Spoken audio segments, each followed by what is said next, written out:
Jeff and Jeremy. It's like a radiogasm. I said, hey, babe, check it out on the podcast. Apple Podcast, Google Podcast, and Spotify. All this is going viral. We all just wanna be big rock stars, living hilltop houses, driving 15 cars. The girls come easy and the drugs come cheap. We all stay skinny cause we just won't eat, and we'll hang out in the coolest bars and the VIPs with the movie stars. Every good gold digger's gonna wind up there, every playboy bunny with a bleached blonde hair, and we'll hide out in the private rooms with the latest dictionary and today's who's who, to get you anything with that evil smile. He's got a drug dealer on speed dial. Hey, hey, I wanna be a rock star. I need some rum.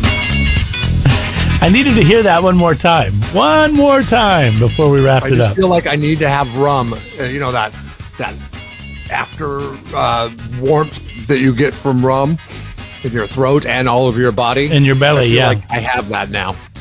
Yeah, that was the sea shanty version of Nickelback's Rockstar. If you missed it yesterday, we played it on the show. It's pretty funny that we play it again. Anyways, good morning, and welcome into Tuesday. And I think we have something common in our diet this morning. Oh, what is that? I know that you had like lemon and cayenne in some water earlier. I have a lemonade here, a Girl Scout cookie, a lemonade. So good, dude.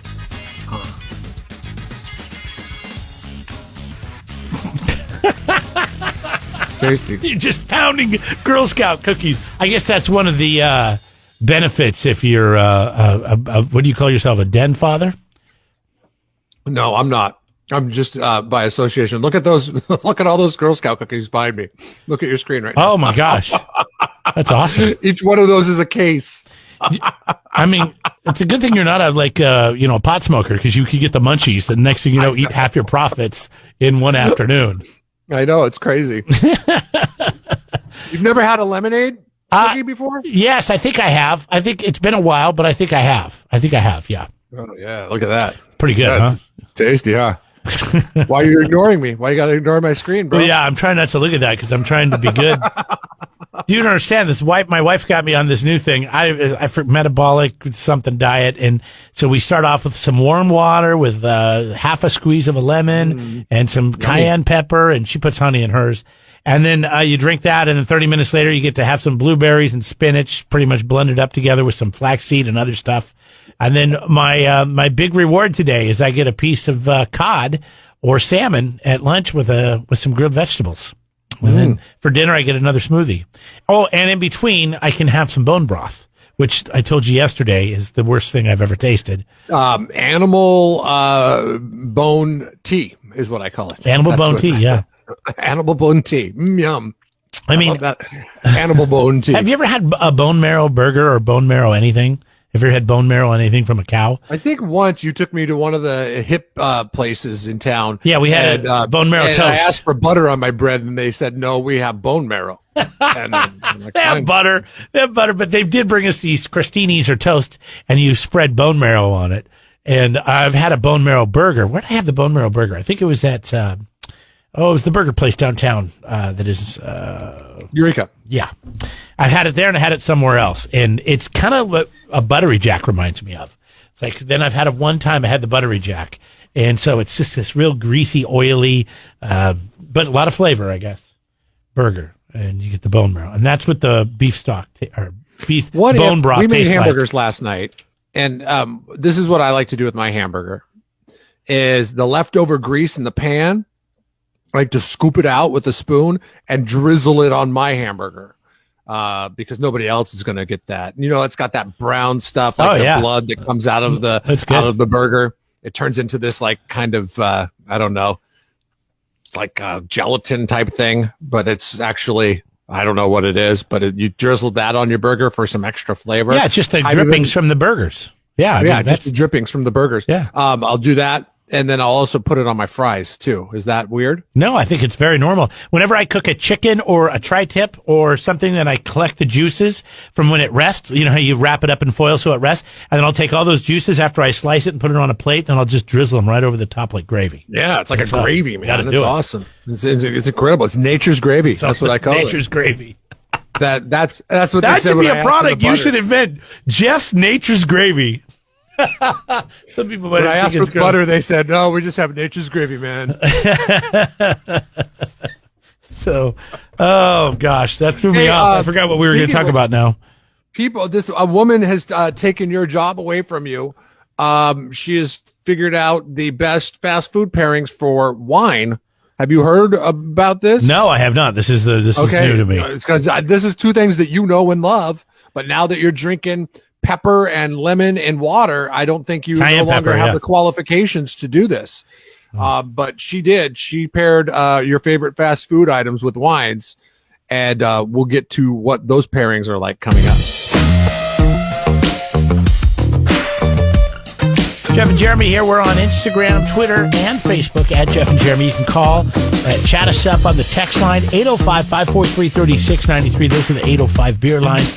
Live 805. Go to 805beer.com. I've gotten so comfortable in my surroundings, and I realize I have do you know who Vanessa Price is? No, I do not. She's a sommelier. You should know who she is, dude. This is like the people that you run with. I don't run with it. I know some local sommeliers, and I've met some other people, but I don't know. What, they're not worth their weight if they're not a local sommelier? No, I'm not as well traveled as you think I am. I'm just How does haven't had one the become a opportunity. sommelier? You have to pass a test. I mean, at the end of the day, you got to pass a test. It's a very, depending on, there's different levels of sommelier. And so the level 1 is very easy. Level 2 is still pretty easy. 3 gets a little more complicated. And 4 is the master somm, which there's only a handful of in the world. It's it's like getting your PhD in wine. And so it takes people usually at least 6 to 8 years, and then they have to drink a lot of wine and go a lot of places to become a master sommelier. Do you have Vanessa Price's? Because I say I get comfortable in my surroundings. I'm so comfortable in my surroundings, I thought that I could just go ahead and play these sound bites like I normally do. But then I realized I'm at home and people aren't hooked into my sound card to do so. Do you have this? Did you get sent this as well? Okay. Because she talks about junk food and wine. And this is a psalm that might not be of the master variety, but one that wins me over immediately when she talks about pairing things that are more of a regular diet and less of the bone broth. With fast food, it's milkshakes. It's milkshakes and soda for me, man. I don't know if I want to drink a glass of wine with a chicken sandwich or a hamburger. Oh, why not? Why not? I mean, you eat it with a burger when you go out, right? Do you not? No, when I eat a burger, I either have a beer or a soda.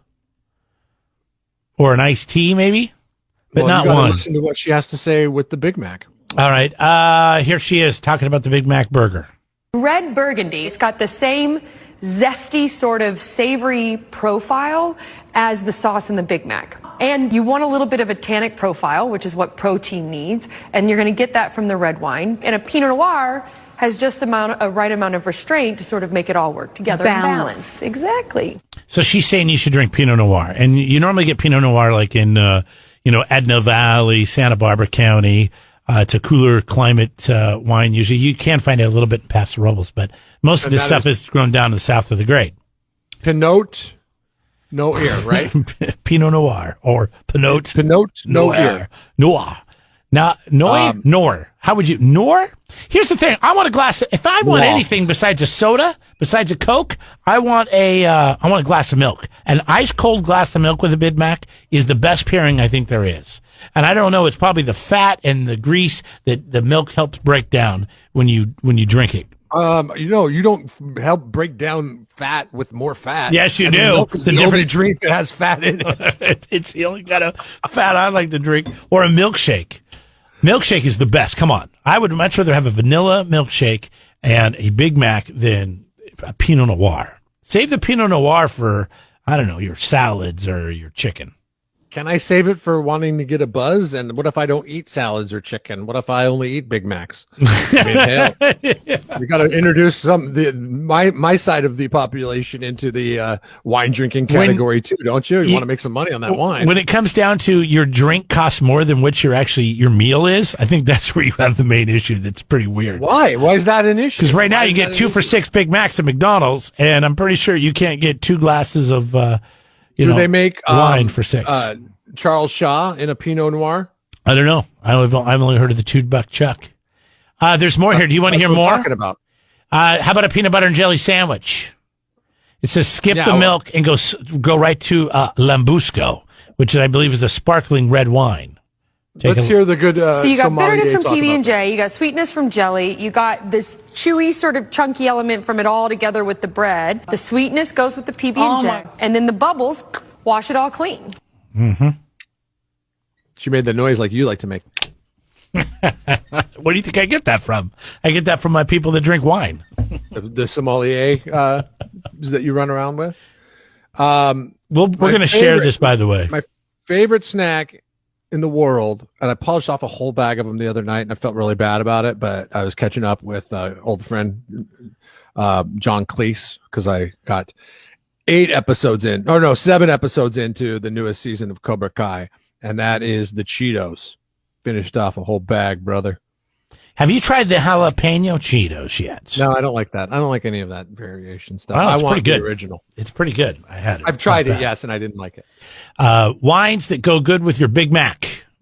Pinot Noirs, Burgundies, which is pretty much Pinot Noir. I guess there's Gamay. You know what Gamay is, Jeff? So that's something cousin. that Australians call their grandma? No. It's still from Burgundy. It's just it's a cousin to the Pinot Noir. You laugh at me. Come on. I don't know what it is. It's not Australian. No, it's still from Burgundy. That's Shiraz. That's Shiraz. Don't be silly with your grandma jokes. Come on. You want to check this out? This might be kind of something fun. You can actually buy this book. It's called Big Macs and Burgundy, plus other wine pairings that you can do. Jeff likes the Cheetos. This is what she recommends. By the way, Vanessa Price, sommelier, recommends if you're going to do Cheetos, put down the soda and the beer or whatever you normally drink and pick up the Sauvignon Blanc. Sauvignon Blanc inherently has high acidity. It's a very crisp, very fresh wine. The sort of savory, salty cheesiness of the Cheeto goes well with that minerality, so the flavors get enhanced. I think is what she's trying to say there. But, it's just like cheese. The other night cheese I paired it with Old Fashions. What, Cheetos? Yeah. 4 Old Fashions and a bag of Cheetos. Jeez. Amazing. It's amazing late night snack. And it was like the 7-ounce bag of Cheetos, like the big one, Next thing I know, I'm 5 episodes into Cobra Kai and the thing's gone. I'm like, oh my God, I just eat a whole bag of Cheetos. So what do you think of the new Cobra Kai? I like it, but I mean, like I said, I have not watched the last 3 episodes of it, so I'm not going to make a judgment on it, but I see where you'd said it seems like they're kind of stretching a little bit. I'm kind of getting that, but I need to see the last 3 episodes. I think the last 3 bring it home for you, because actually by the time it was over, I actually felt like, oh, this was actually pretty good. It actually went somewhere, and I could see that it could continue. And that's how season 2 was too. I feel like it was like where's this going? Where's this going? Oh, this is where it went. So. Hopefully that happens with season 3. That's why I'm reserving my judgment till I can get it to finish it. What is Elizabeth Shue's character name in the show? I forget. Allie. Have you seen any of the stuff with Allie yet? Only where he was creeping on her on Facebook. Okay, so you haven't seen the photo shoot? No, okay. I do. Now you're his photo shoot? No, I'm not going to say anything. Are you talking about his photo shoot? Yeah, it's the only photo shoot there is. Okay, well, I didn't know. Johnny's photo shoot. Did you see that? I'm talking about Johnny Lawrence's photo shoot. Yes, I saw that. Yeah, that's funny. And it's very funny. And it comes together in the other last 3. So I won't say any more, but yeah. It does, okay. Can I just ask you this question since we're there? Does Elizabeth Shue make an in-person appearance on the show? Yes, she does. I find it very funny that Elizabeth Shue, that a series that was initially developed for YouTube by Sony Pictures, she was below making an appearance in season 1 and 2, but all of a sudden in season 3, she can make an appearance now that it has captivated the nation and become one of the most watched television shows on any of the streaming platforms. And Netflix picked it up, so they got money. Yeah. So they're behind it too now. So yeah, now she's getting paid probably a little bit more. I think that's what probably happened. They're like, we'd really like to get you on a couple episodes. I know we haven't been able to figure this out, but how about we offer you this much? And she's like, okay, I'll do it. I don't know. Yeah, exactly. Elizabeth Shue's agent's like, no, we did Leaving Las Vegas, which I believe my client won an Oscar for. Not going to be stooping to no reboot of an 80s movie that was subpar. That much more famous than anybody else on the show. I mean, she did, Leaving Las Vegas, and she did Adventures in Babysitting. I don't know what else she's been in. No, I'm sure she's way more famous than William Zabka and Ralph Macchio. Anyways, if you're going to pair something with Cobra Kai, it's Cheetos and Old Fashions. Yes. Or not Cheetos Sauvignon Blanc. and Sauvignon Blanc. Wake up. Jeff and Jeremy in the morning. Thanks for hanging out with us. Don't forget $20 to go to Federico's Fresh Max. They're downtown Slow. They had a great deal going on for Restaurant Month. You can win a $20 gift card and go there and spend $15. You get 6 beef tacos, 2 bean and cheese, rice, beans. You also get the chips and salsa. $15. I mean, that's either going to feed one big fat guy or it's going to feed an entire family. You decide how you play that one out. And it depends on whether or not you're having old fashions and watching Cobra Kai. And what red wine would pair really well with Mexican food? I would say a Malbec or a Zinfandel. No, I don't know. Probably Zinfandel. It seems like we grow a lot of Zinfandel around here, and it goes good with everything. Barbecue to tacos. Anyways, Jeff is now putting together a poll question, and we're going to get to this coming up in just a few minutes, but it is Girl Scout cookie season. He's got a whole wall in his house covered with cookies because his daughter is like gung-ho crazy for selling them. And, of course, it's January when everybody's going on a diet. I think they could have picked a better time. But that's why they wait until like week 4 of January to do so, because they know that everybody starts a diet, but they know that nobody finishes the diet. So by am week I 4, right they're or am done. I right? They're done with their diet by now. They're like, give me the cookies, man. Yeah, I'm going to be pounding them. Boy, this atmospheric COVID thing. Rivers. You know what pairs good with Girl Scout cookies? Atmospheric rivers. It's in a glass of milk. If you have a glass of milk and an atmospheric river, you will eat the whole box, no problem, in one sitting. Because what else are you going to do? So. Right. No kidding. You just need to get the cookies out to people. How do you plan on doing that this year with everybody? It's tough. It'll take some explaining to do, because there is a list of rules that go along with this, and I've got to clear them with the den mother, the den mother who was your police. wife. But yeah, I had some suggestions. I was like, hey, well, can't she just go down on the corner? And my wife stopped me dead in my tracks. She's like, no, that is not allowed this year. And I was like, oh, great. Well, they lifted the order yesterday. I shouldn't even have asked. They lifted the order, though. Throw that back in her. See what happens. I will now, yeah. Yeah, I can do that now. Settle down, Newsom. They lifted the order. Whoa! Jeff and Jeremy in the morning. Jeff and Jeremy here at KZOZ.com online. Don't forget that $20 going out to Federico's Fresh Mex. Federico's downtown San Luis Obispo. They're at 851 Higuera Street, right at the base of the Wyman. Listen to this here, this dribble. We'll ask you a question about it later. If you get it right, you win that $20. Dribble? Dribble. Okay. I could have swore you said dribble. If you know the answer to the question, then you win $20 to go to Federico's. What's the difference between dribble and dribble? I don't know. I don't know. I've heard my grandma used to say that she didn't want to listen to my dribble. So that's what I was going with. This is what your grandma was saying. Okay. Grandma Mabel. Nonsense. That's what it means to talk nonsense. To listen to this nonsense. She said I was full of it. Or do you want the archaic definition of it, which is to let saliva or mucus flow from the mouth to the nose, or the nose, or to let it flow from the mouth or the nose? Oh, like when you're sick and you can feel your nose draining into your mouth? Gross. Or like you were to no. When you're sick and your nose is running, Yep. and you don't blow it and you just let it come out. That's dribble. Yeah. That was my buddy Andy McDonald in school growing up. He always had snot running from his nose to his mouth. We all knew a kid like that. And he never ever cleaned it up? Nope. It would tell it Never blew his nose, huh? not until he got to college. Then he realized no girl's ever going to like look at him if he's got snot running out of his nose. Hey, he figured it out though, because he ended up marrying a former NFL cheerleader. So he's did all right for himself. Good for him. Good for him. Does he have girls? Do they have girls all from that boys. relationship? All boys. All boys. Smart. I mean, it's good. You don't have to deal with pushing cookies on people, which is what I'm going to do right now with the ServNet Communications poll question.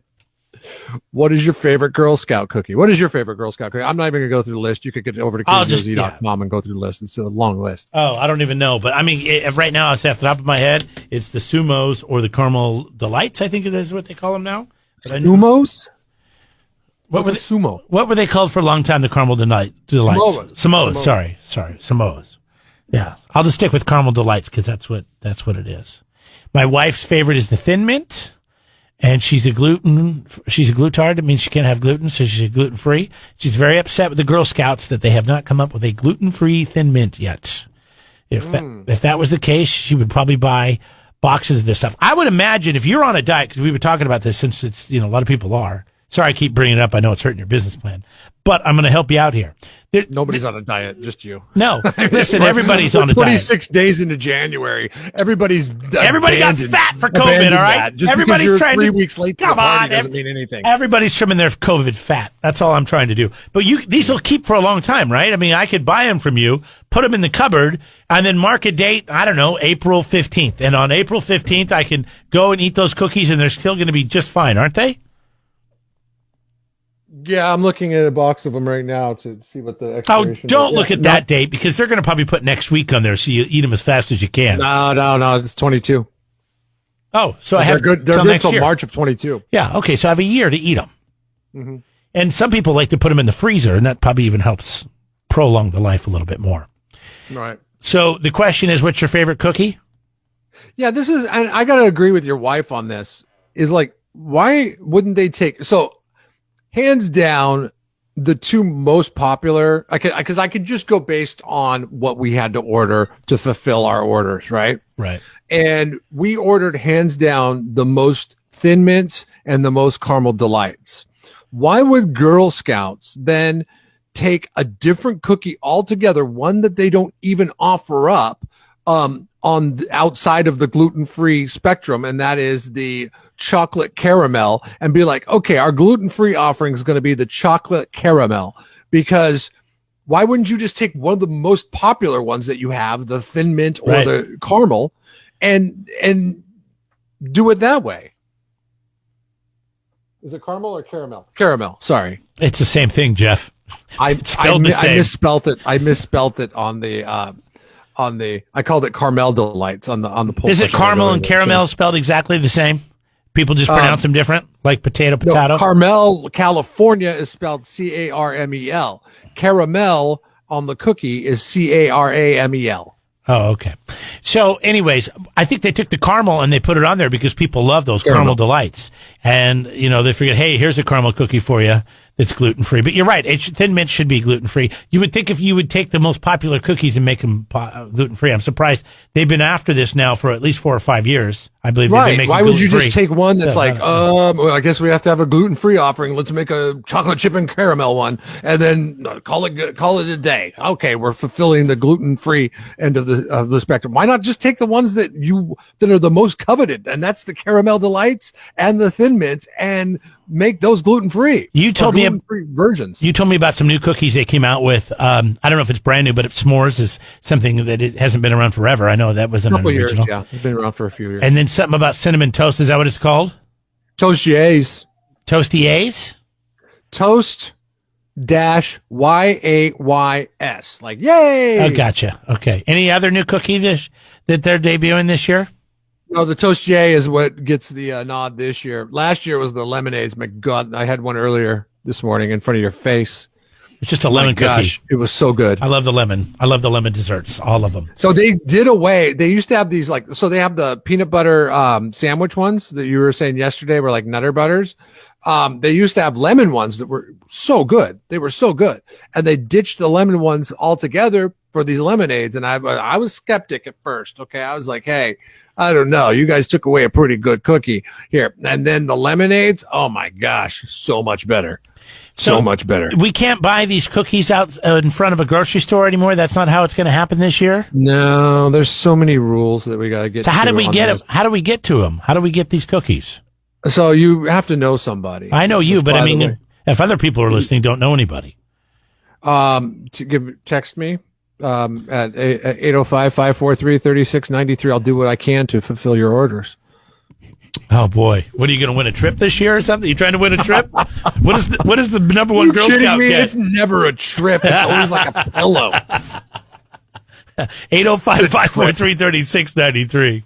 It's definitely if I'm going to help hawk these cookies, I want a box. All right, I want some of those lemon ones.